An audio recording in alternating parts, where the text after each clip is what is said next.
A former federal lawmaker, Senator Shehu Sani, on Thursday tweeted that terrorists had blocked the Abuja-Kaduna highway, preventing travelers and other road users from making use of the road. Almost immediately, the Kaduna State government, through the Commissioner for Internal Security and Home Affairs, Samuel Aruwan, countered the claim, saying the terrorists only attempted to cross the highway but were engaged by security forces. In the tweet in question, Senator Sani alleged that the motorists and other road users were compelled to turn back from the road in search of alternate routes. The Kaduna State government has debunked this report. Well, now we will try to get better information about this back and forth by speaking with Senator Shehu Sani himself, who, as you may know, represented Kaduna Central Senatorial District in the National Assembly not too long ago. And to add to that, he recently declared his intention to contest for the governorship of Kaduna State on the platform of the People's Democratic Party. He joins us now from Arise Abuja Studios. Welcome to the program this afternoon. Thank you so much for joining us. Thank you for having me. Thank you. In light of all the terrible news we have been getting all week, from train bombings to terrorists on the tarmac, just horrible stories. Can you speak on the state of insecurity in the country and your opinion on how it should be handled? Thank you for having me once again. Well, first and foremost, my own part of the country, which is the northwestern part of Nigeria, the states of Katsina, Sokoto, Kebbi, Kaduna, Niger State, and Zamfara, of course, are today under the siege of bandits. Bandits that have been killing people, kidnapping people, extorting ransom, engaging in acts of arson. So far, thousands of villages have been burnt, and thousands of people have moved away from their ancestral lands to elsewhere as IDPs. Now, it doesn't stop there. The bandits or the terrorists have become a state within a state. They are now collecting taxes in some villages and imposing fines, and they even have sometimes a local administration. People live in fear, people live in apprehension.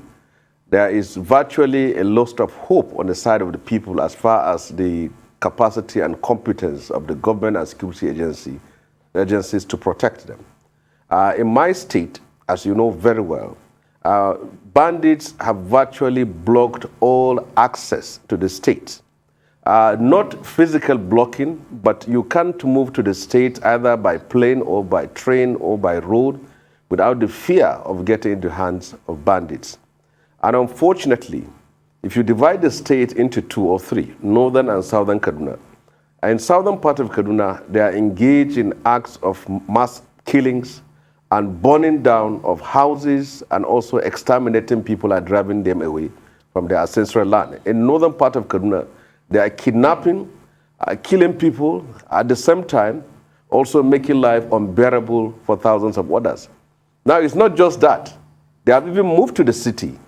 Just yesterday, they went to the city, kidnapped people in the night, and took them away. Sometimes the hostages are taken as far as Zamfara State. Now, people should ask questions. Where is our intelligence agencies? Where is security agencies? Where is the government in all these kind of things? My point is very clear. If the government and security agencies cannot protect our people, it is high time, officially, government gives people the right to own the equivalent of the weapons which are being used by these terrorists. And let's see who owns this country and who owns this land. We can't continue to be sitting ducks and living at the mercy of bandits who are killing people. And unfortunately, these bandits don't operate in a group of 1 or 2. They operate in a group of 100, 200, 300, sometimes up to 500. How can a nation that has been spending hundreds of billions of naira, hundreds of millions of dollars in defense and security, cannot track down and hack down these terrorists. This is a government that has made promises of restoring order, peace, and security in this country. For 7 years now, people are living in fear. So I believe that if there is anything we have to do now. If this government will leave any legacy worthy of being remembered, is leave this country a safer place than it has inherited it. For now, our people are living in terror, and people are living at the mercy of bandits, and something needs to be done now, immediately, and at this time. Well, Senator, I'd like to ask you about the exchange on Twitter, if you could throw more light on that. And I'd also like to ask you about the gesture that the legislature is seeking to take, looking to shut down so they can get a message across, send a message to the president to take responsibility and act. I'd like to ask you what challenges the lawmakers might face if they decide to explore that option, but after, of course, you've done justice to that Twitter exchange. First of all, I am from Kaduna State. I was born in Kaduna State. It's the only city I know, and I live in Kaduna State. And I represented Kaduna State at the National Assembly. And I am well connected to know and to get some information as far as the activities and the violence being perpetrated by these people is concerned. Not just me. Every citizen in Kaduna State now is conscious and awakened to the activities of these bandits and terrorists. So if I tweeted that bandits have blocked the road and that I advise people to take caution, and then the government now responded that they have bombed them, they have repelled them, and they have cleared the road, then you have an option as a Nigerian either to take my own tweet or to take that of the government and follow the road. The options are before you. Either you take what I said, that you should take caution, or okay, follow the road because they have told you they have bombed them, they have repelled them. Follow the road. There is no any competition in that. It's all about our state. It's about the safety of our people. It is about the situation in which we find ourselves. If you have not forgotten, years ago, when I was in the National Assembly, I consistently stood up on the floor of the Senate and spoke about insecurity and the paralysis of security in Kaduna State. Many of those who are speaking today were criticizing me, were opposing me, were labeling me, were kind of defaming me as someone who is either destroying the image of President Buhari or tarnishing the image of the government or trying to paint northern part of Nigeria in bad light, because in their own image, in their own thinking, the image of the government is more important to them than the corpses of our people that are littering our own villages and our own towns.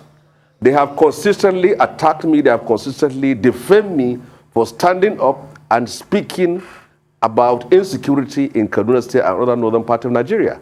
So today you can see it very well. Before them and before the whole country, what I have said has come to reality. Even those who are defending government, who are defending the inefficiency and failure of security agencies, have come to realization that they were wrong. So as for me, it is about our state, it's about our future, it's about our peace, about our safety. Which is the situation now? Now, what can the government do? The National Assembly can come up with any motion, any resolution, but it makes no effect. Because the buck stops on the table of Mr. President. He is the commander-in-chief. Mistakes were made in the past. You kept service chiefs that have expired, that have exhausted their tenure. You kept on extending them. And over 4.2 trillion was spent in the course of 7 years in the name of defense and security. It has to take the late Chief of Army Staff at Tahiru for him to come publicly and say he has inherited an office and the army and the military does not have any weapon and any funding to fight. So you ask yourself, where is all these billions that we have been investing and spending on security? The question is, how can a nation that is spending hundreds of millions of dollars on defense and security, for that country to become, for bandits riding on motorcycles with AK-47 to become so invisible? Senator Shehu Sani, when people are kidnapped in northern part of Nigeria. Senator Sani, yes. Please allow me to quickly interrupt you because we're almost out of time.